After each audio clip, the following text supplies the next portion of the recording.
Bonjour, bonjour, bonjour, j'espère que ça va. Je ne sais pas, je vais te rappeler quelque chose. Dieu a un plan.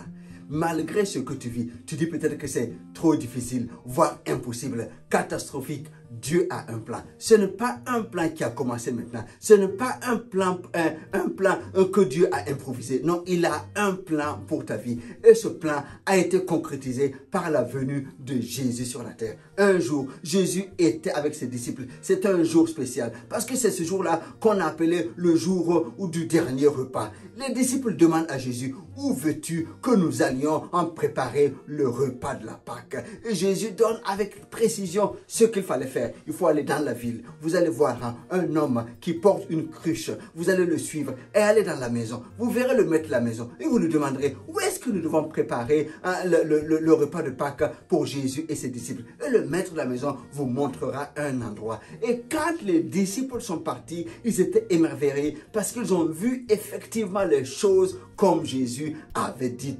Dieu avait préparé un plan pour ce jour spécifique. Et dans ce plan-là, les disciples faisaient partie.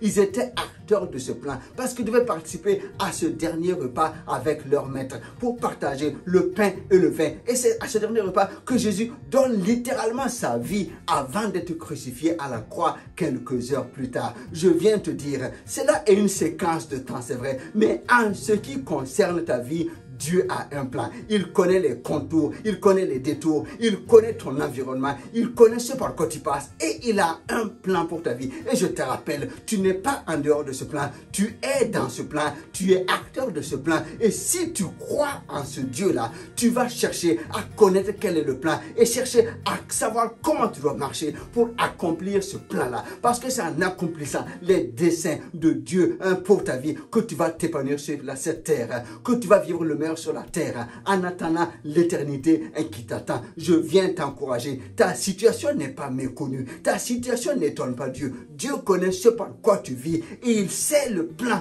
Il connaît ce que tu dois faire. Il a le plan et il a les moyens et tu fais partie du plan. Alors, investis-toi dans la recherche de la volonté de Dieu pour marcher dans le plan du Dieu divin. Alors, les projets de Dieu qui sont des projets de paix et non de malheur s'accompliront dans ta vie. Ne te décourage pas, il a un plan pour ta situation, pour ce par quoi tu passes. Et en cette fin d'année, je crois et je t'encourage à faire confiance en Dieu parce que les plans de Dieu s'accompliront dans ta vie. Investis-toi dans ton plan parce que tu es un acteur dans le plan que Dieu a pour toi. Sois béni, encouragé parce que Dieu a un plan pour toi. À très bientôt. Bye bye.